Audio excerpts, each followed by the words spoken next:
tardes, amigos. Aquí las primeras informaciones para este boletín. Buenos Aires, una junta de comandantes asumió esta madrugada el poder en la Argentina. Tanques y tropas del ejército con pertrechos de guerra ocuparon el casco céntrico de la capital federal. Según trascendidos, la expresidenta era conducida a la residencia del Metidor sobre la cordillera de los Andes, en la patagónica provincia de Neuquén, a 1700 kilómetros de Buenos Aires. Recuerdo ese día como si fuera hoy. Tenía solo 11 años y estaba en la escuela primaria en un colegio municipal del barrio de San Telmo, en la capital federal. Ese día, en la mitad de la jornada, la señorita apareció de golpe en el aula diciéndonos a todos que nos vayamos a casa y que guardemos los útiles lo más rápido que podamos. Ya. Bueno, lo hicimos. Salimos del aula hacia el patio. No hubo formación, no hicimos distancia, no arriamos la bandera y todas las señoritas nos empujaban hacia la calle para que nos fuéramos. Cuando salí a la vereda, todo era un caos. Todas las madres a los gritos, llamando a los hijos para llevárselos a sus casas. La encuentro a mi abuela haciendo unos gestos desesperados para que me acercara. La veo, me agarra del brazo y revoleándome nos fuimos corriendo a casa.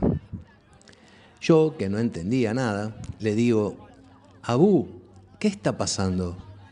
Ella me dijo: «Isabel no es más presidente». Esa frase todavía me quedó marcada hasta hoy. Algo muy feo estaba sucediendo ese día. Y claro, si mientras estábamos corriendo los 100 metros libres por la calle Piedras con mi abuela hasta llegar a casa, por las radios se estaba escuchando el primer comunicado de la Junta Militar. Se comunica a la población que a partir de la fecha el país se encuentra bajo el control operacional de la Junta Militar. Se recomienda a todos los habitantes el estricto acatamiento a las disposiciones y directivas que emanen de autoridad militar, de seguridad o policial, así como extremar el cuidado en evitar acciones y actitudes individuales o de grupo que puedan exigir la intervención drástica del personal en operaciones. Firmado Jorge Rafael Videla, Teniente General, Comandante General del Ejército. Emilio Eduardo Acera, Almirante, Comandante General de la Armada. Orlando Ramón Agosti, Brigadier General, Comandante General de la Fuerza Aérea. Mi padre era periodista en El Cronista Comercial y mi madre maestra en una escuela bastante peligrosa, dentro de la Villa Corina, atrás del cementerio de Avellaneda. A mi padre lo echaron del diario y estuvo 3 o 4 años, no me acuerdo bien, sin conseguir trabajo. Y tuvimos que vivir del sueldo de mi madre, que también durante casi toda la dictadura tuvo que soportar una brigada de militares en la terraza de la escuela donde trabajaba, con armas largas, a manera de atalaya, vigilando la zona. Mi padre tuvo que quemar libros, por temor. Los habrá tirado al incinerador del edificio, creo yo. Y mi madre vivió todos esos años con mucha pena y angustia, ya que empecé a ser un adolescente al que le estaba ganando la calle. ¿Cómo no estarlo?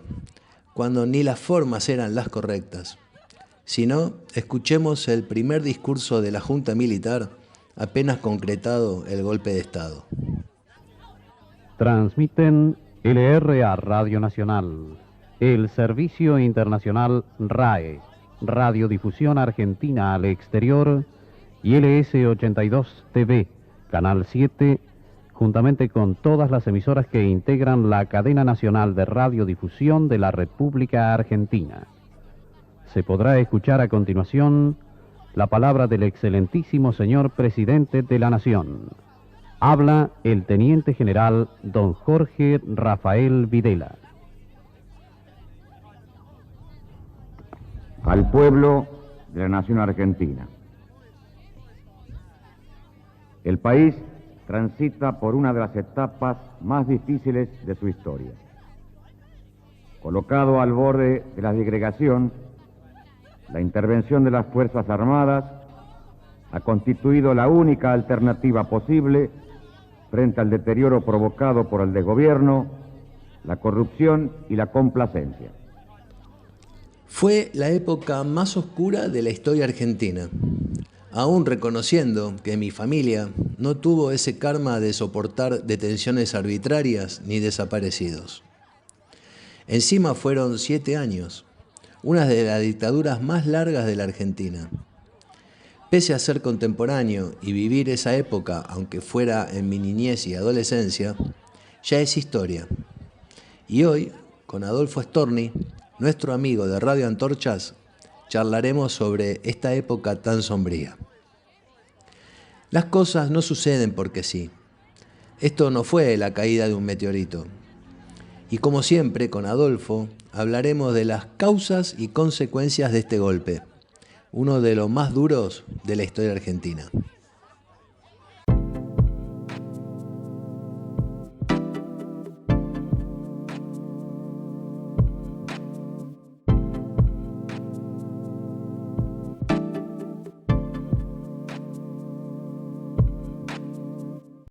¿Va el viernes o no?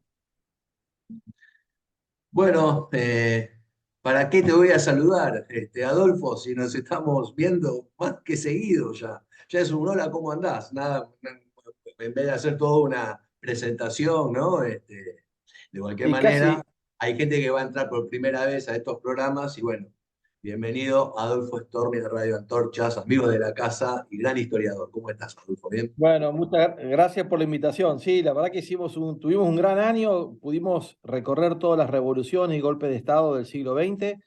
Nos quedó solamente nos va a quedar la de 1905, que es muy lejana y digamos se sabe poco, capaz que la dejamos para el año que viene, pero sí, fue una linda experiencia poder contar y divulgar qué pasaron en todos esos golpes y esos quiebres democráticos que tuvimos en nuestra historia reciente. Y lo importante que es conocer la historia, no solo del mundo, sino de nuestro país, acá nosotros.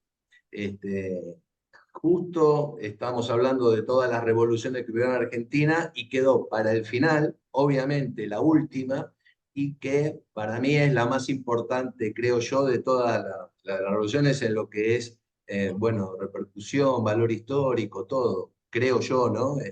Sin desmerecer históricamente, ¿no? La importancia histórica que tuvieron los otros golpes de Estado, pero este último, Adolfo, creo que dio la vuelta al mundo, ¿no? Mirá, yo creo que tiene dos características la última revolución, la del 76, el último golpe. Primero, que fue la culminación de una serie de sucesos históricos, políticos, de mucha inestabilidad política, de violencia política, de todo ese periodo, si querés, que se abre en el 55 y termina en el 83, porque no podemos hablar del 76, sino contar algo de cómo fue toda esa dictadura. Y por otro lado, también presenta el hecho que nosotros estuvimos presentes en esa reunión. Si éramos chicos, yo me acuerdo del golpe del 76, me acuerdo del gobierno de Isabel Perón, me acuerdo del regreso de Perón, me acuerdo de Cámpora, me acuerdo de Lanuse. Esos años, yo ya tenía noción, o sea, era chiquito, ¿no? Empezaba el colegio primario, pero me acuerdo perfectamente de todo. Me acuerdo el día del golpe de Estado, me acuerdo de diálogos familiares, de opiniones de amigos de la familia, o sea, de lo que podía salir en los medios de comunicación. Yo me acuerdo muchísimo de ese golpe, lo tengo muy presente y todo el proceso, la dictadura, lo tengo muy presente, ¿no? Porque fue toda mi infancia y adolescencia, transcurrió entre el último peronismo y el proceso. Y además te digo, una vez que se reinició el proceso democrático, que fue en el 83 hasta estos días, se ha hablado tanto de la dictadura, ¿no? Del golpe del 76, se ha hablado tanto, se citó tantas veces, se nombró, bueno, el juicio a las juntas, las sucesivas situaciones que se fueron sucediendo a lo largo de los años, o sea, creo yo, ¿no? Capaz porque esta es la única dictadura que yo la viví, digamos, ¿no? Que soy contemporáneo yo también, pero se habló tanto, ¿no? Yo no digo que se habló de más, pero que se habló tanto de la dictadura, post-dictadura, una vez que terminó la dictadura, fue difícil cerrar ese ciclo, difícil como cerrar las heridas, difícil cerrar todo ese capítulo para decir, bueno, escuchame, ya está, estamos en democracia, arranquemos. No, era constantemente una situación a esos hechos que la verdad fueron conmocionantes a nivel mundial. La verdad, sin ir más lejos, este mismo año, estamos hablando de 2023, fue candidata al Oscar una película argentina que habla del juicio a la Junta, justamente. O sea, sigue estando la memoria viva. No sé, a vos, Adolfo, ¿qué te parece esta reflexión? Sí, sí, sí, fue, digamos, creo que por ser contemporáneos, siempre nos llamó mucho la atención porque por ahí algunas cosas nos acordamos, pero muchas otras cosas surgieron años después, ¿no? Entonces, uno por ahí no sabía bien quién era Isabel Perón, quién era López Rega, quiénes fueron los primeros comandantes de la Junta, todos digamos, los distintos, toda la violencia, el terrorismo subversivo, el terrorismo de Estado, la represión, la AAA, es como que muchas cosas por ahí las conocimos después de los años que nosotros ya éramos testigos, ¿no? De esa época. Sí, Pero sí. sí, sí, a mí me causa mucha. Primero que es un golpe, a ver, el gobierno de Isabel Perón, que llega, digamos, se sabía que podía pasar eso, porque Perón vuelve a la Argentina enfermo, y era probable que lo que le pasó, por ahí se adelantó, porque él no se cuidó en los días previos y se fue a Paraguay, se enfrió, la lluvia, o sea, Fue a no lo Paraguay, cuidaron bien. mirá, fue a Paraguay con gripe y Sí, volvió hecho con bolsa. neumonía. Así es, Sí, sí. hizo pelota y el Eh, tipo tenía una condición cardíaca importante, entonces estaba frágil y creo que si bien uno puede pensar en las teorías conspirativas, ¿viste? Todo es incomprobable, pero bueno, capaz que a alguno también le convenía la muerte de Perón, ¿no? No tengo pruebas, pero uno siempre cree que había todo un entorno ahí alrededor de López Rega que por ahí quería tener más poder y bueno, y Perón era un impedimento. La cuestión que Isabel Perón llega al gobierno, ella integra la fórmula, ella participa de la victoria en octubre del 73, es la fórmula que más votos tiene en la historia argentina, 62%, la fórmula Perón-Perón. Y claramente ella, si bien había estado 20 años al lado de Perón, y se supone que, viste, 20 años al lado de Perón, algo de política tenés que aprender, viste, porque hay gente que estuvo mucho menos y salió bastante buena. Imagínate, yo, digamos, no quiero ni subestimarla, tampoco sobreestimarla, pero yo me imagino que Isabel Perón no era tan básica como muchos te la pintan en la historia. Tenía sus debilidades y tenía, digamos, sus problemas, si querés, de personalidad y de inseguridad y de salud, pero es una persona que, bueno, llega por accidente y nunca pudo legitimizarse ella como la verdadera dueña del poder, ¿viste? Y veníamos ya digamos, el año 73 y 74, había una ruptura clara del peronismo entre la izquierda, la derecha, los montoneros, la parte, digamos, peronismo más tradicional, y ya estaba partido el peronismo, y Perón, que había sido ambiguo durante todo su exilio, ya cuando vuelve a Argentina dice, bueno, yo acá vengo a poner orden. Y él define, digamos, se define por un bando, que era el bando, digamos, del peronismo histórico, más de derecha, vinculado al sindicalismo tradicional, el peronismo cercano tradicional. cercano a las Fuerzas Armadas, con un claro mensaje para reprimir la subversión, y ahí lo encuentra la muerte. Entonces, Isabel, el primer año de gobierno, muy marcada por la influencia de López Rega, y con organizaciones, ¿no es cierto?, de represión dentro del Estado, financiados y organizados con integrantes de fuerzas de seguridad, del ejército, mano de obra desocupada, delincuentes comunes. Bueno, ya hemos hablado en su momento de lo que fue la AAA. Entonces, el primer año del gobierno de Isabel Perón, la influencia de López Rega.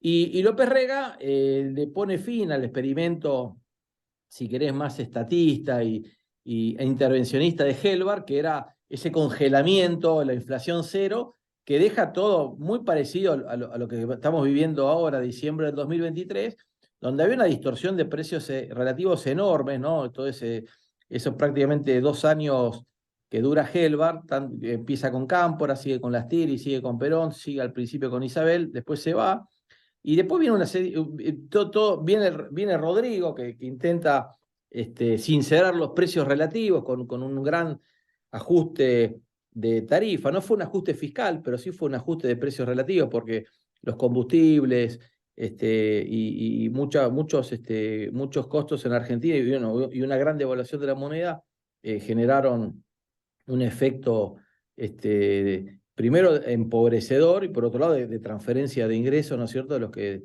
debían pesos a los que tenían pesos a cobrar. Entonces eso fue un gran golpe, y ahí la Argentina nunca se recupera del Rodrigazo y quedó muy dañada la gobernabilidad, porque el peronismo, que digamos, el Rodrigazo venía a ser políticas ortodoxas clásicas, ¿viste? Un gran ajuste. Le hace perder credibilidad al gobierno de Isabel, pero además hay un cambio de rumbo a partir de la muerte de Perón en la sucesión, ¿no? Que es el gobierno de Isabel, o dentro de todo era un continuo, Bueno, digamos. Fallece Perón, bueno, asume Isabel. Ahí empieza a hablarse de los verticalistas que, digamos, que seguían el liderazgo de Isabel Perón, y los antiverticalistas, ¿no? Ahí se produce un quiebre, ¿no?, en el peronismo, donde había un sector que quería, digamos, continuar esa idea que lo había hecho antes Bandor, ¿no?, de un peronismo sin Perón. Bueno, acá era obvio que era sin Perón porque Perón había muerto, y Isabel no tenía las condiciones de liderazgo que tenía Juan Domingo Perón. Entonces, había mucha gente que la cuestionaba. El gobierno empieza violencia, pongámonos en contexto, ¿no? Violencia política, represión desde el Estado, si querés, ilegal, gran caos económico, mucha inflación, devaluación, crisis mundial. Había sido en el 73 la crisis del petróleo. Al principio Argentina se beneficia un poco porque los precios de los productos nuestros también levantan, pero después ya generó más problemas que beneficios. Entonces Argentina estaba complicada en el 75, bien complicada. Y a todo esto, el Rodrigazo produce, obviamente, la renuncia de Rodrigo, produce la renuncia de López Rega, porque López Rega, que era el hombre fuerte, bancado, si querés, por el peronismo tradicional, el que le baja la caña son los sindicatos, Lorenzo Miguel y compañía, que era el ala tradicional, y un sector del ejército, de las Fuerzas Armadas, pero específicamente Macera.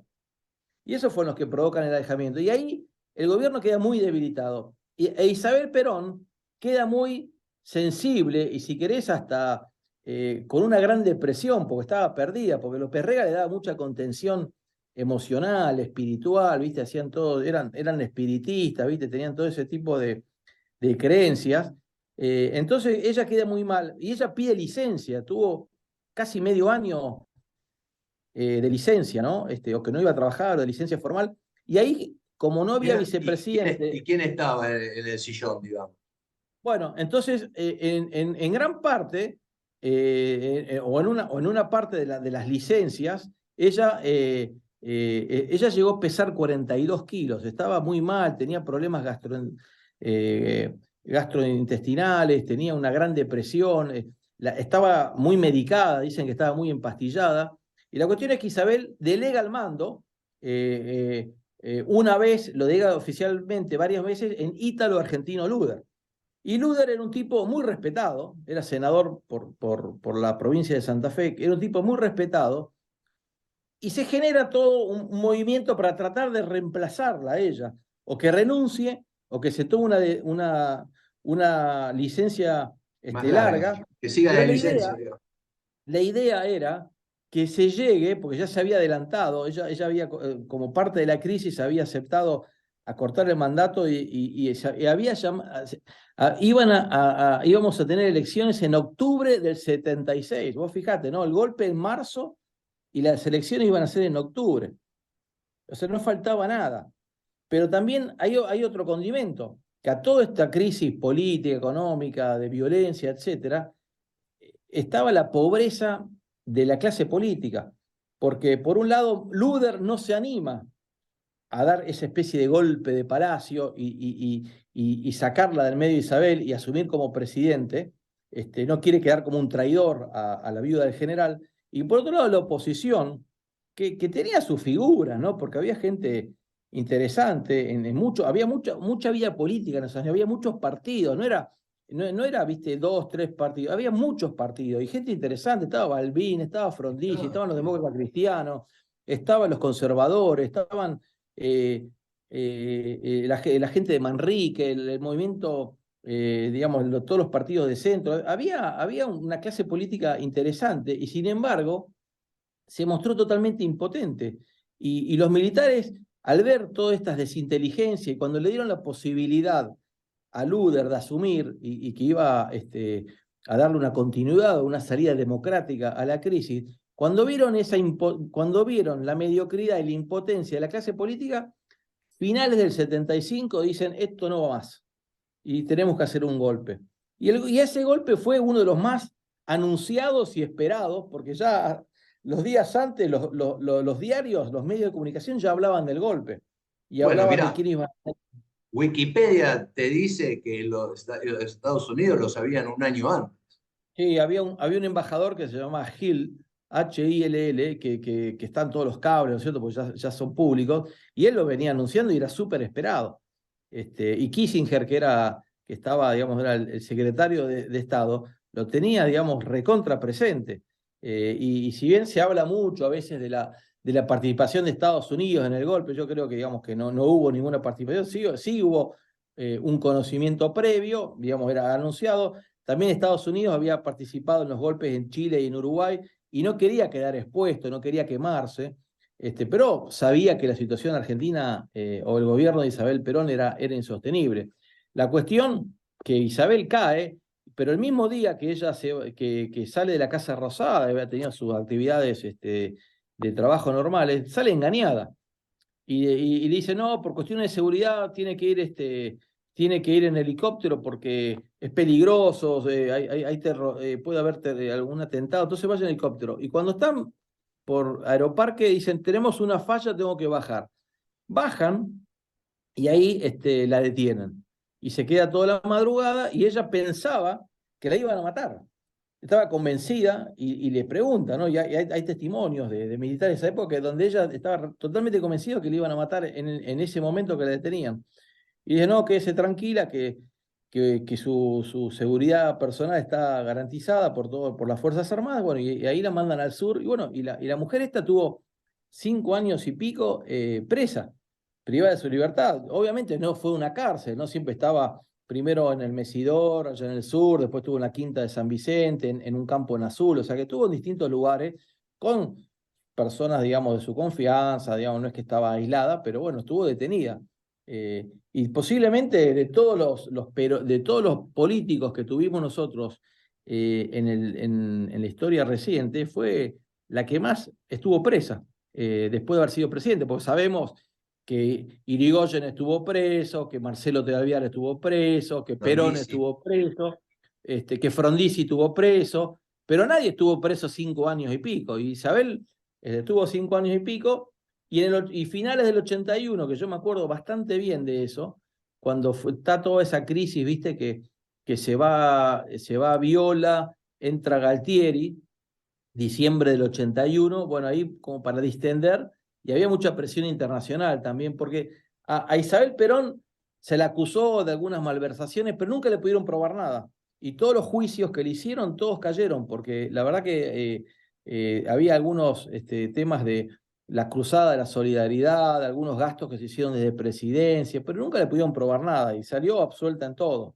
Y después 81 se fue a España y hasta el día de hoy vive, ¿no? Tiene 93 años y se quedó allá y muy ubicada, ¿viste? O sea, es una persona que no, como que reconoció lo que le tocó vivir y tuvo una vida muy tranquila, ¿no? Después de que la liberaron ya hace 42 años. Incluso vi un vino muy pocas veces.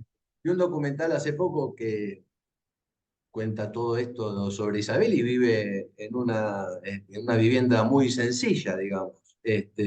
Tampoco vive en un albor económico, digamos. No, yo tengo entendido que vive en un barrio cerrado en las afueras de Madrid, siempre veraneaba ahí en la costa del Mediterráneo. En la época de Alfonsín le dieron una importante indemnización. O sea que no, a ver, no es que se fue al exilio con lo opuesto, pero bueno, después cuando se retoma la democracia, la indemnizan y después tenía las pensiones, ¿no es cierto?, como el presidente, así que no es que vivió toda su Ajá. vejez, viste, en la indigencia, ¿no? Es una persona que Ujú. dentro de todo el Estado le indemnizó y bueno, y pudo cobrar su pensión.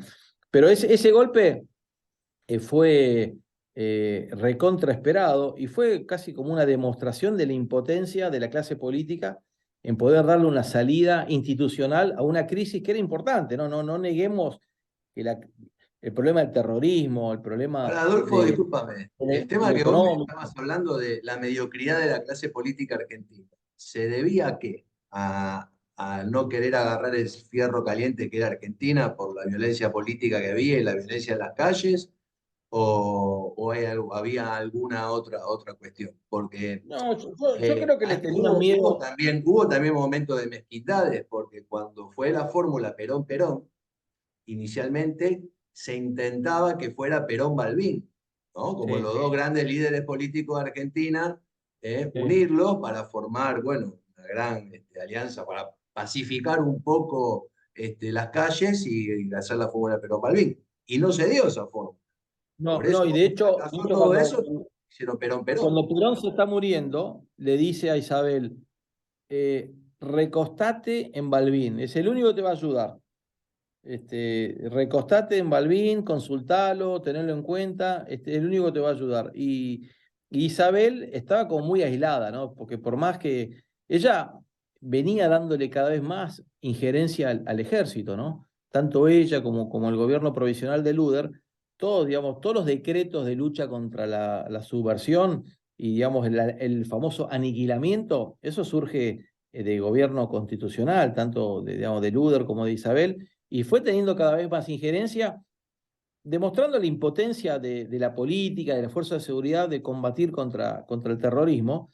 Pero bueno, esa era una parte de la crisis, ¿no? Estaba el terrorismo, pero estaba la crisis económica, estaba todo el desmadre de las condiciones, digamos, laborales, que esa combatividad de los sindicatos contra los empresarios, o sea que había muchos problemas, ¿no? Y eso obviamente en el medio de la crisis del petróleo del 73, de la Guerra Fría, de golpes de Estado en los países vecinos, o sea, digamos que todo estaba en ebullición en el mundo, ¿no? Y Argentina tal vez era uno de los lugares más calientes del planeta en esos Ahora, años de plomo.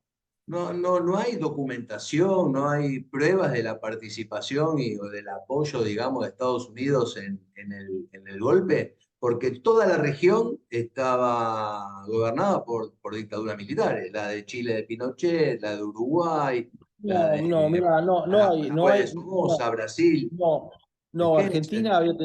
Argentina había tenido unos desencuentros y de hecho había como ciertas resistencias de Estados Unidos de vendernos armas, ¿no? Y de hecho Argentina estuvo haciendo compras en Europa en esos años del peronismo.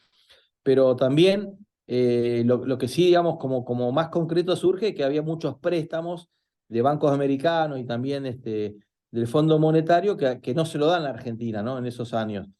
Porque también hay que acordarse que había muchas leyes que era contradictorio. Por un lado te decían, no, somos occidentales, cristianos, alineados con los valores del mundo libre, pero por otro lado venía y no sé, cuando estaba Helbar quiso hacer una reforma agraria, que se puso a todo el campo en contra. Después Isabel nacionalizó las bocas de expendio de combustible de eso y de la Shell. O sea que había, viste, ciertos toreos. Después había una ley de inversiones extranjeras que era bastante dura y de hecho afectó mucho a las inversiones extranjeras. Entonces, el gobierno de Isabel Perón tenía sus contradicciones, ¿no? Porque por un lado,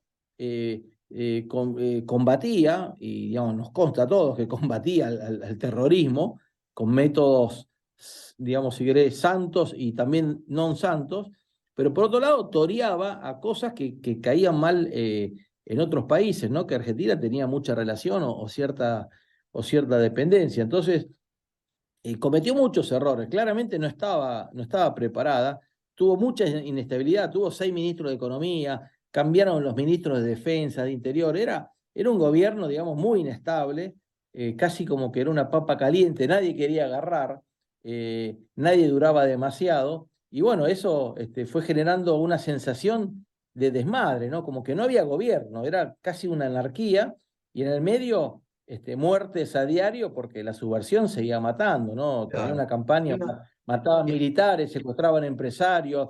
Yo me acuerdo, o sea, yo era chico, el año anterior al golpe teníamos clases 2 o 3 veces por semana porque después había huelgas, en mi colegio pusieron una bomba, digamos, no fue no hizo mucho daño, pero rompió todos los vidrios. Había amenazas de bomba, entonces te sacaban del colegio, o sea, era un quilombo la calle, ¿te acuerdas? Nos decían no levantes nada del suelo, que puede haber una bomba. Uno tiene montones de anécdotas personales, familiares, ¿no es cierto? Yo tengo un tío juez que le metieron una bomba en la casa, una prima de mi mamá que la chuparon los militares y la torturaron y la violaron, y ella muchos años después reconoce a su torturador.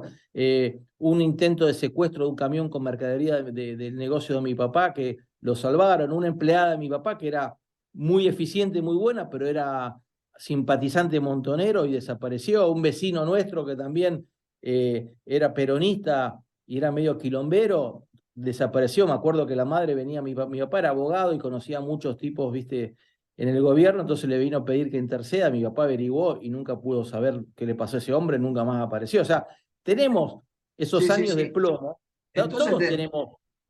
entonces te pregunto esto, dejando de lado el gobierno y el peronismo, ¿no? ¿Qué hizo el resto o sea, toda la oposición, el resto de los partidos políticos cuando se sucedió el golpe? O sea, hubo una connivencia, hubo un mirar para otro lado, Mira, o hubo el un golpe, apoyo directo, no creo, y si fue así, hoy te lo estarían desmintiendo, ¿no? mira, Pero, yo creo, hay varias cosas. Por un lado, hubo gente que intentó, ¿no es cierto?, hacerle juicio político a Isabel para que caiga, ¿no es cierto?, y sea reemplazada por el presidente del Senado, que era Luder. O sea, que eso se intentó de algunos sectores no peronistas y fracasó. Después los mismos militares lo apuraron a Luder que se haga cargo y él no quiso. Y eso ahí cuando los militares se dan cuenta que no iba a haber una salida institucional. Pero también el golpe le convenía a cierto sector del peronismo porque en vez de quemarse hasta las pestañas, después, digamos, terminaron victimizándose porque, uy, a mí me sacaron, eso ya lo sabemos de memoria. O sea que hay sectores del peronismo que le convenía el golpe, los montoneros y el ERP querían el golpe, porque ellos entendían que como iban a salir a reprimir, iban a tomar medidas muy en contra del pueblo, el pueblo se iba a dar vuelta y iba a terminar favoreciendo o iba a terminar apoyando al terrorismo. Y bueno, después, eso bueno, no se dio. obviamente Malvin, que era el principal líder de la oposición, él mismo se entregó, porque dijo, me piden soluciones y yo no las tengo. O sea que el propio Balbín, que obviamente no iba a estar nunca en la sucesión, pero él mismo se veía impotente. Y después también creo que en las elecciones del 73 ni siquiera se hablaba, ya Isabel había dicho que ella no iba a ser candidata, pero creo que la oposición, a pesar del desmadre, creía que el peronismo podía llegar a ganar. Yo me acuerdo que el único que hablaba de una candidatura en esos años, porque lo leí después, era Menem. Menem era precandidato presidencial en el 76, que era gobernador de La Rioja, ¿no? Que era muy poco conocido. Pero bueno, el resto de los partidos creo que ni siquiera tenían candidatos para una elección que iba a ser dentro de muy poquito, porque era un infierno, nadie podía pensar en una campaña electoral cuando estabas en el medio de un infierno, ¿no? Donde la vida de todos los políticos corría riesgo, pero fue casi una demostración, yo digo, de la impotencia de la clase política para poder salir de una crisis, ¿no? Ahora, te voy a preguntar sobre algo que todavía no hemos citado para nada, que son los medios. ¿Qué famoso se hizo Radio Colonia acá en Argentina? Que era una radio que se escuchaba la onda, la frecuencia de Uruguay, de la ciudad de Colonia, Sí, porque siempre sí, se hablaba de que eran los únicos que te decían la verdad, que te batían la posta. E sí. incluso hasta en la época de la guerra de Malvinas, que vos tenías que escuchar Radio Colonia para darte cuenta cómo se estaban dando los acontecimientos de la guerra, día a día. Sí. El rol de la prensa, ¿cómo fue en el momento del golpe? No, no, no, a ver, diarios del día anterior ya anunciaban que iba a pasar algo, ¿no? O sea que ya lo esperaban, lo esperaban. Tal vez la que no lo esperaba era Isabel Perón, que ese día fue a trabajar, tuvo una reunión, creo que recibió a un embajador que presentaba cartas credenciales, se fue de noche porque están las fotos del helicóptero que sale de Casa Rosada, que es a la noche, pero era esperado el golpe y los medios lo sabían porque había habido, viste, filtraciones y reuniones de militares con periodistas o de políticos con periodistas, donde todo el mundo, de hecho, muchos diputados y senadores, los días previos al golpe, se apresuraron a pedir anticipo de sueldos, anticipo de dieta, porque eso está documentado, ¿no? O sea, que casi como que sabían todo, los mismos diputados, viste, sabían que si venía el golpe no cobraban más, entonces pidieron anticipos, fíjate vos qué berreta que es la política a veces, ¿no? Y con eso se sacaron unos mangos que 2 días más tarde seguramente los militares, al cerrar el Congreso, olvídate de cobrar No lo hubieran cobrado. no lo hubieran Ahora, cobrado. Pero era un golpe esperado, Fabián. Te diría, eh, de todos los golpes que hemos visto, te diría que era uno de los más esperados, porque el país se estaba incendiando, la clase política no estaba demostrando ninguna solución alternativa, ¿no es cierto?, al gobierno de Perón, ya sea del mismo peronismo o desde la oposición. Y fíjate, faltaba muy poquito, ¿no? O sea, yo me acuerdo, mi papá siempre lo decía con mucho enojo, ¿no? Qué golpe innecesario, porque era muy poco lo que había que esperar.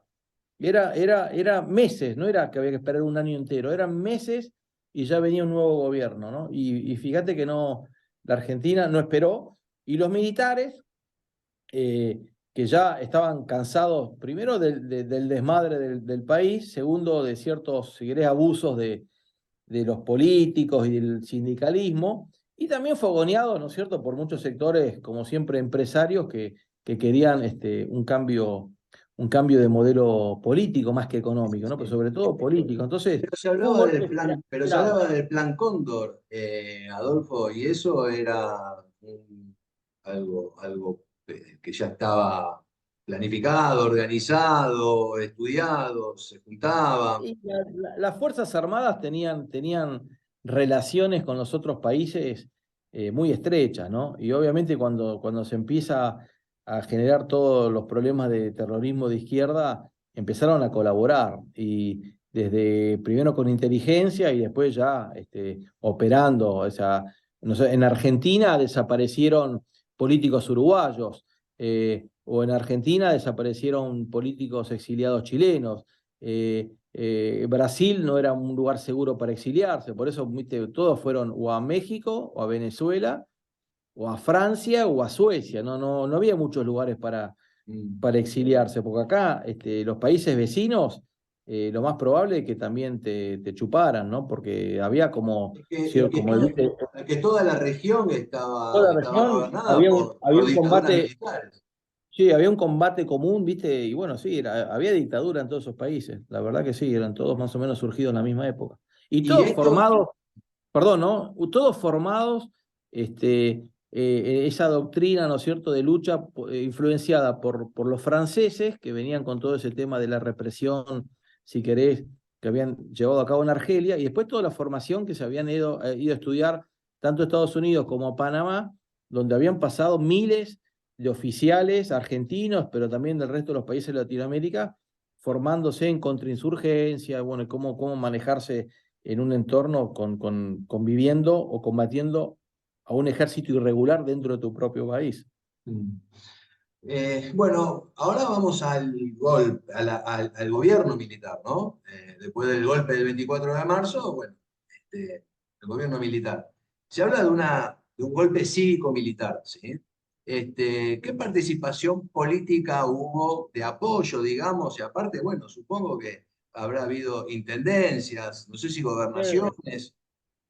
Mirá, casi todos los, sacando si querés el peronismo, ¿no? Porque bueno, eran los que habían echado, pero el resto de los partidos, todos en mayor o menor medida, pusieron hombres en intendencias, en provincias, no al principio, donde eran todos militares, pero en la medida que después se fue distendiendo, y sobre todo en la intendencia sí, pero en las gobernaciones al principio todos eran militares, después se fue distendiendo y empezaron a llamar a radicales, demócratas progresistas, demócratas cristianos, ex-UCRI, Movimiento Popular, los partidos provinciales, ¿viste? Se llenó Sí, claro, de claro. gente, digamos, de otras fuerzas, y bueno, fueron como el acompañamiento civil de los militares a la hora de gobernar, porque vos viste que gobernar un país no te alcanza con un partido, con una institución, necesitas gente de todos lados, pero bueno, hubo una participación importante de los partidos políticos, acompañando y tomando cargos, obviamente de los empresarios, hubo muchos empresarios que fueron luego ministros, funcionarios, ¿no? Que digamos, desde Martínez de Hoz, pero también gente ligada a la rural, que estuvo en agricultura, o en industria, Sí, sí, sí, sí. o gente que fue embajador, ¿viste?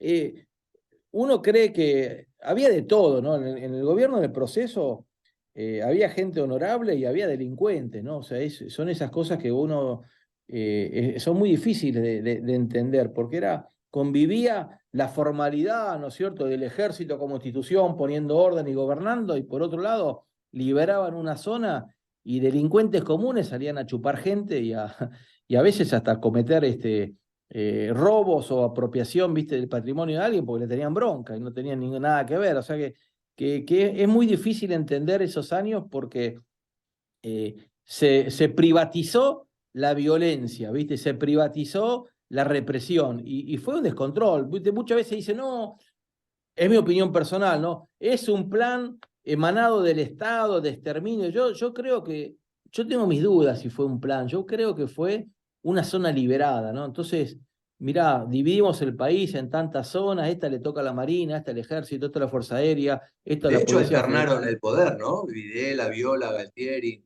porque también había Y internas entre ellos, ¿no? tenían sus internas, ¿viste? Porque uno, por ahí, a la distancia, Videla era el tipo más razonable de los militares, ¿no? Porque había gente que era mucho más dura, e incluso algunos eran delincuentes comunes, ¿no? Porque no sé, fíjate, Suárez Mason, ¿no? Que era un tipo que tanto como tuvo a cargo la capital federal, digamos, muchos centros de detención clandestinos, pero también estuvo en YPF e hizo un desfalco, ¿viste? Fue un desastre, ¿no? Fue un delincuente común con uniforme de general. Pero después tenía otra gente que por ahí era mejor intencionada, pero la realidad es que el gobierno, digamos, cometió dos grandes problemas, ¿no? Por un lado, toda esa represión ilegal y ese combate ilegal, que puede tener su justificativo desde el punto de vista, mira, cuando hicimos todo legal, después lo soltó, vino la amnistía de Cámpora y lo soltó digamos, y volvieron a la carga y me mataron a todos los tipos que lo combatieron, ¿no? Porque fíjate que muchos jueces del famoso Camarón, ¿no? La Cámara Federal que jugaba terrorismo, a muchos los mataron o los intentaron matar. Y después, la política económica que se llevó a cabo fue bastante, digamos, perjudicial, porque es lo que vivimos en los últimos 40 años. O sea, uno dice, no, pero la política económica de los militares es la misma que usó el kirchnerismo en los últimos años, la apreciación cambiaria, el sesgo antiexportador, antiproducción, eso provoca cierres de empresas, cierre de industria, se deja de industrializar en la... Se habla tanto de que todo esto se inició con Martínez de Oz, sin embargo, Sin embargo, es lo que se vino haciendo hasta ahora. O sea, no. Cuando vos tenés apreciación cambiaria y controlás la inflación, porque tenías mucha emisión y también mucho endeudamiento externo, y bueno, fueron años que fue muy mal manejada la economía, ¿no? Porque se usaron políticas que son perjudiciales. Nosotros sabemos que la combinación de apreciación cambiaria con baja de aranceles te revienta toda la producción local. Y cuando vos tenés una moneda tan apreciada, es la época de los viajes a Estados Unidos, del DM2, la película Plata Dulce, todo eso surge de esas políticas, ¿viste? Eran los Pero viajes a eso, Uruguayana, ¿no? ¿Te acordás? claro, los viajes a Uruguayana se iban a comprar toallas y garoto, eso era, digamos, y imagínate, se funde toda la industria textil, y en Argentina, eso después siguió, esas políticas. Vale. Bueno, nuestro break obligado o nuestra caída del sistema o nuestro programa que tenemos de Zoom que tiene un límite de tiempo y bueno, tenemos que arrancar para hacer una segunda parte.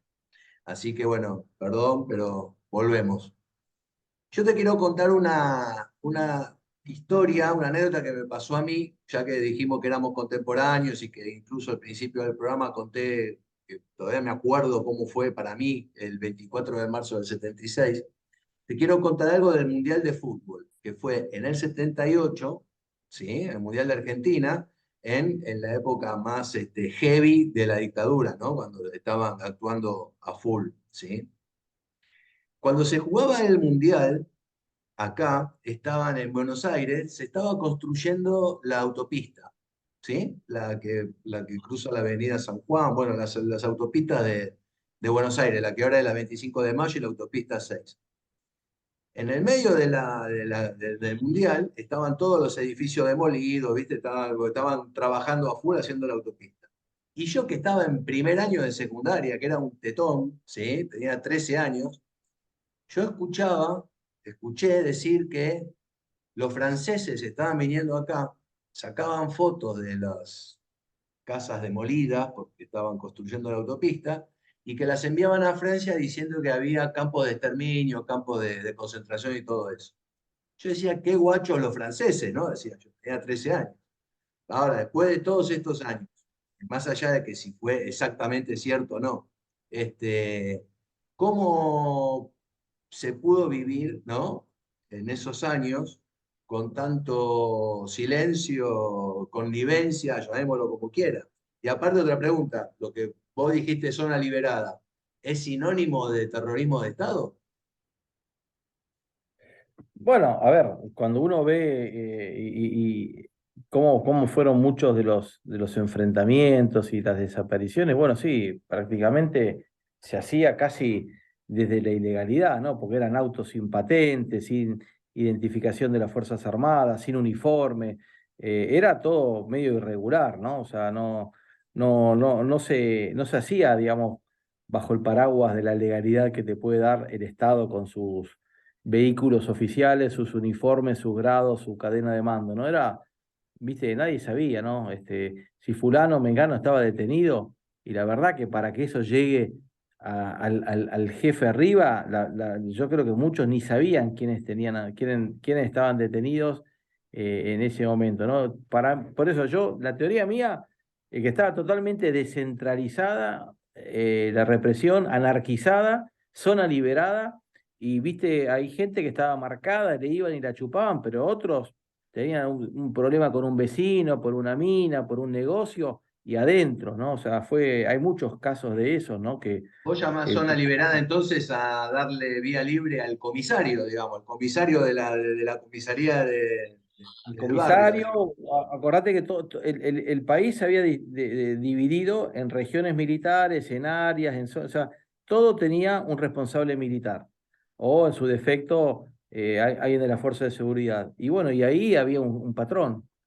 Y ese patrón, si bien tenía información de inteligencia de quiénes podían ser los allegados a los subversivos, quién eran subversivos, quién eran allegados, quién eran apoyo, quién eran, digamos, simpatizantes, terminaron haciendo lo que querían, ¿no? Yo soy muy escéptico de los planes oficiales, ¿no? Tanto que hubo un plan de exterminio, como que también hubo una política económica de exterminio. Yo creo que hubo errores y cosas que se hicieron mal, y bueno, en el caso de la represión, una zona liberada, y en el caso de la política económica, bueno, la combinación de políticas malas, que cuando las haces todas juntas, producen un descalabro total, ¿no? Que fue lo que pasó en todos los 70, ¿no? Digamos, del 76 en adelante, donde la economía argentina, si bien por ahí algún sector logró sobre el 79-80, porque Argentina no se plega, ¿no es cierto?, a un embargo que se le hace a la Unión Soviética, entonces el agro argentina tuvo unos años, digamos, importantes, pero después todo lo que fue la industria, esa combinación de apreciación cambiaria, baja de aranceles, endeudamiento en moneda extranjera, bicicleta financiera, fue nefasto, ¿no? O sea, son muchas medidas malas o políticas distorsivas que cuando las metes todas juntas es un cóctel que se te caen los bancos, se te caen las empresas, se pierde el empleo, produce desocupación. Ahí empieza, digamos, ahí empieza a crecer la pobreza. O sea, la pobreza argentina hasta el 75 era el 5%. Y ahí empieza a crecer, y bueno, hoy estamos 40, 45, 50, no sabemos bien, pero sabemos que es más del 40, y bueno, nunca dejó de crecer, ¿no? Pudo haber en algún momento, se frenó, alguna caída circunstancial, pero nunca, es algo que digamos que nunca dejó de caer la pobreza. Y empieza ahí. Empieza en el Rodrigazo, digamos, la pobreza en Argentina de 2 dígitos empieza en el Rodrigazo. Eh, no es que, o sea, está bien, la política económica fue mala, eh, empezaba el tema del neoliberalismo, ¿sí? Y acá se aplicaron esas políticas. Ahora, una cosa es no querer ser conspiranoico, ¿no? Digamos, de que hubo un plan de exterminio y todo eso. ¿Me escuchás? Ahora sí, a ver. Sí, sí, te escucho, te escucho. Una cosa era bueno, no ser conspiranoico porque a mí son cosas que tampoco me gusta participar en esas cuestiones. Pero acá hubo, eh, o- algunos dicen campos de exterminio, vamos a decir centros clandestinos de detención. Eso no estaba organizado. Eso no había una estructura piramidal que se había implementado. Yo creo que en muchos lugares no, en muchos lugares no. Por ahí estuvo más organizado en Córdoba, en lugares de la provincia, de Capital, en La Plata, pero en muchos otros lugares fue mucho más desorganizado, ¿no? Yo creo que hasta en eso fueron desorganizados, ¿no? Si bien hubo como una bajada de línea desde el punto de vista, mira, no lo hagamos legal, hagámoslo ilegalmente, que eso empieza con la AAA, que era, digamos, un rejunte, como ya lo dijimos varias veces, pero después ya cuando cae el gobierno de Isabel Perón y ya la represión es totalmente a cargo del Estado y de las Fuerzas Armadas, de las Fuerzas de Seguridad, había algunos lugares donde estaba más organizada, pero había otros lugares que casi como que eran eh, feudos, ¿no? Donde no había ningún tipo de control. Y muchas veces había habeas corpus, ¿no es cierto?, que pedían por el paradero de alguno y desde el Estado ni sabían quién estaba abajo, ¿no? Quién estaba Sí, sí. ocupado. Sí, eso es real también, que no sabían si estaba detenido y si estaba dónde. Si estaba vivo, si estaba muerto, si estaba detenido, Y dónde porque estaba si se estaba hizo. detenido, tampoco sabían eso. Exacto. Se hizo, digamos, con bastante. Fue tan ilegal todo y tan descentralizado que a veces, viste, los tipos salían con una lista, ¿no? Y bueno, vayan a buscar a fulano, mengano. Pero a veces salían y pintaba, viste, chupar a uno y lo hacían, ¿no?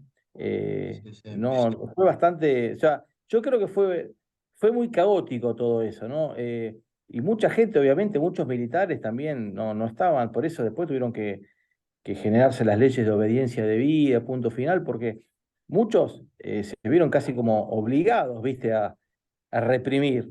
Venía la orden, vos eras un teniente, un capitán, y te venía la orden de arriba, vaya, detenga a fulano, llévelo a tal lugar, téngalo detenido. Y bueno, muchos, imagínate en un gobierno militar decir, no, yo objeto, mi conciencia me dice que no puedo hacer esto. El tipo perdía su carrera, perdía a veces hasta su vida, ¿no?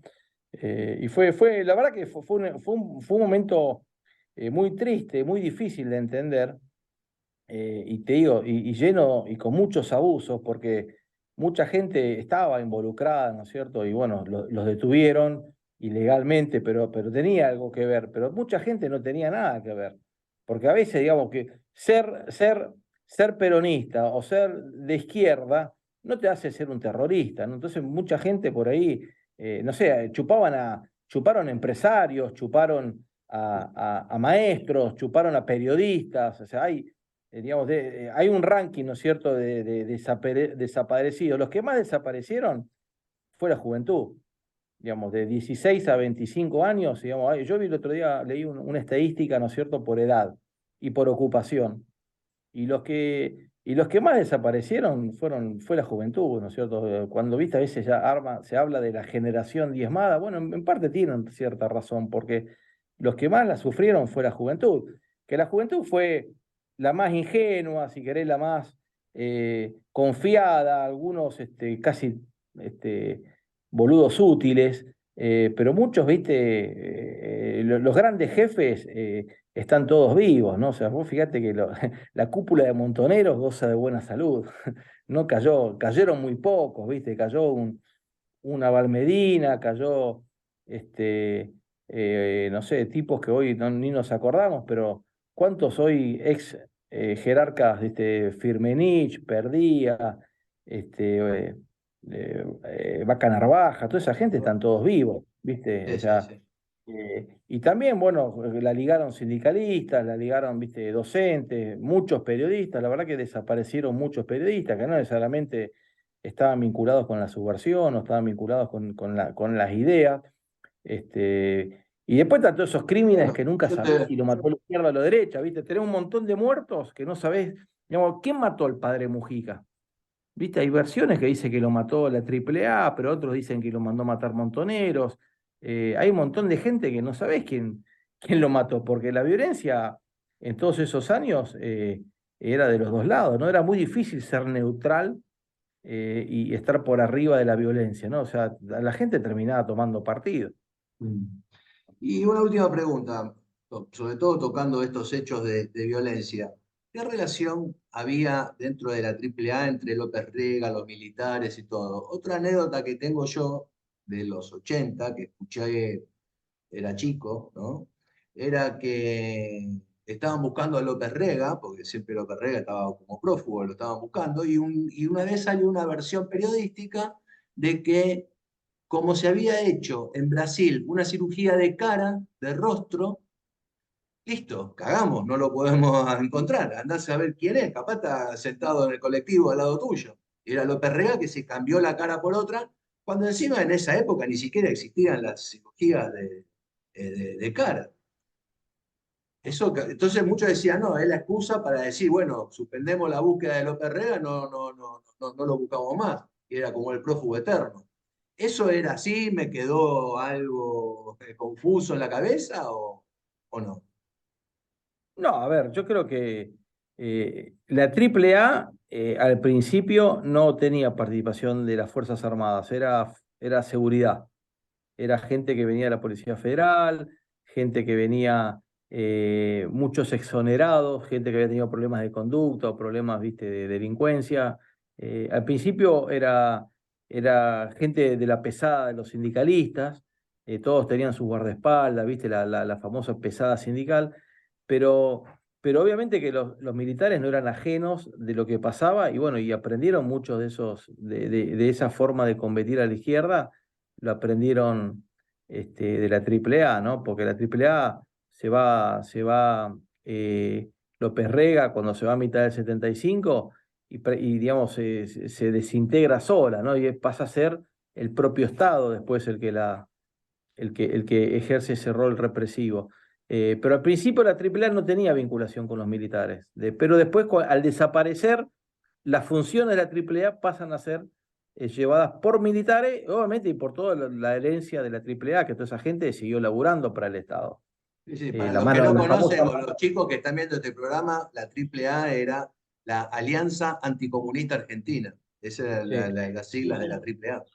Sí, correcto, que era gente, viste, que se dedicaba a darle golpes a la izquierda, vinculados al terrorismo o a veces izquierda intelectual, ¿no? Porque también, no sé, mataron a un hermano de Frondizi, por ejemplo, que era un pensador de izquierda, pero que no era terrorista, pero sin embargo, como era trotskista adentro, pero también diputados, periodistas, actores, bueno, amedrentaban a todos. Bueno, Adolfo, fue una época de las más oscuras de la historia de Argentina, por lo menos el último siglo, ¿no? Sí, sí, desde el punto de vista, si querés, institucional, fue la peor época, ¿no?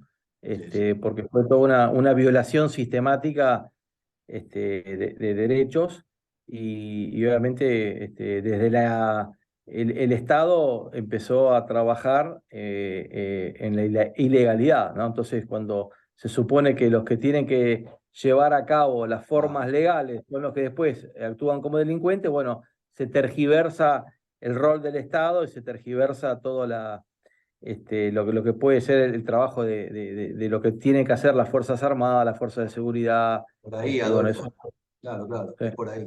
Sí, sí. es por ahí. Eso Bueno, fue lo que todavía es casi como un pecado original que a todos los que vivimos esos años nos pesa, ¿no? Porque decimos, bueno, yo lo viví, yo fui cómplice, yo fui testigo, ¿no? Y yo no me di cuenta, yo no lo vi, yo no hice nada. Entonces, mucha gente obviamente se cuestiona esos años, ¿no? Todavía. sí, sí, sí, todavía. Bueno, Adolfo, no sé cómo agradecerte todos estos capítulos de la historia argentina. Mirá cómo cerramos el año, no sé si ponerme contento o no, porque bueno, sí, estoy contento de estar con vos, pero bueno, de hablar de justo del golpe del 76 como nuestro último programa de este año, no es un programa alegre donde estamos hablando de manera, Sí, es muy difícil hablar de este golpe porque es muy triste, ¿no? Todo lo que vino después y lo que vino antes, ¿no? O sea, el gobierno de Isabel y lo que fue el proceso fueron años, digamos, oscuros, ¿no? Donde lamentablemente muchos errores que se cometieron en esos años después se siguieron cometiendo, ¿no? Entonces, un poco también la impotencia, decir, ¿por qué no aprendimos nada ni de la violencia, ni del descalabro económico? Ni de la crisis de gobernabilidad, ni de la mediocridad de la clase política. Es como que muchos problemas que hemos hablado de estos años, todas estas décadas que venimos hablando, pareciera como que todavía hoy estamos repitiendo los mismos problemas, ¿no? Nos sí, cuesta sí, mucho salir, nos cuesta mucho, ¿no? a veces es un déjà vu, Adolfo. Sí, sí, Sí. así es. Bueno, el año que viene nos va a encontrar haciendo unos programas especiales, ¿eh? Vamos a hacer algo distinto, ¿sí? Sí, sí, vamos a tratar de reinventarnos. Bueno, bueno. Yo te agradezco enormemente por todo el trabajo que hicimos este año, por tu voluntad y por tu capacidad. Bueno, estoy más que orgulloso de que estés conmigo acá charlando de estos temas. No, no, yo agradecido que siempre te acuerdes de mí y me invites porque para mí es un verdadero placer hablar de estos temas y ayudar a divulgar cosas que muy pocos hoy recuerdan o saben. Mm. Bueno, para nosotros dos, que nadie está viendo ahora en este momento, se viene el Gin Tonic, hagámoslo por favor en algún momento, ¿sí? Y bueno, y nos hablamos para ver cómo nos reinventamos, como dijiste vos. ¿Cómo no? Dale, Fabián, muchas gracias, ¿eh? Nos vemos pronto. A Te mando preparar un- el 2024. Vamos con todo. Chao, chao.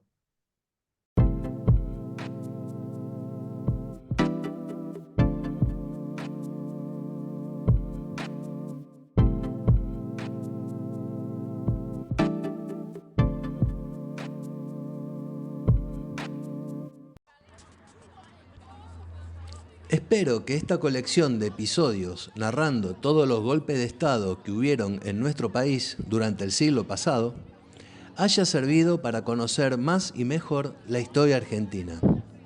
Fueron muchos capítulos, pero porque fueron muchos golpes, a saber, 1930, 1943, 1955, 1962, 1966 y 1976. 6 atentados a la democracia que sin duda han dejado secuelas y marcas en la historia de nuestro querido país.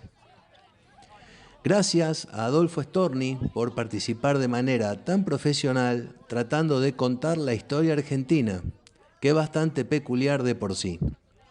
Incluso hemos dedicado programas explicando otros sucesos de nuestra historia que también dejaron huella. Su dedicación a estos temas tratados a lo largo de este semestre dio sus frutos, sin lugar a dudas, ya que nos ha llegado el dato de que estos materiales son estudiados en varios think tanks de Argentina. Más allá del orgullo que siento por poder albergar en mi canal a Adolfo, rescato la amistad que se generó a lo largo de todos los programas que se fueron sucediendo, uno tras otro, de manera tan natural como también fue firme en su convicción en contar la historia tal cual fue. A tal punto se dio esta conexión que, por ejemplo, para el año que viene, quedamos en preparar programas especiales siempre con la misma buena intención, la de no tergiversar la historia, y en hacerles entender, sobre todo a las generaciones más jóvenes, de lo importante y necesario que es conocer nuestro pasado. Un pueblo que no conoce su historia termina repitiendo los mismos errores. Podés dejar tus comentarios debajo de la caja de este video y suscribirte a mi canal de YouTube activando la campanita para recibir futuras notificaciones. Gracias por llegar hasta el final de este podcast y dale like si realmente fue de tu agrado. Hombres y mujeres libres, es un verdadero placer hacer este programa. Pasen una buena semana, cuídense y viva la libertad.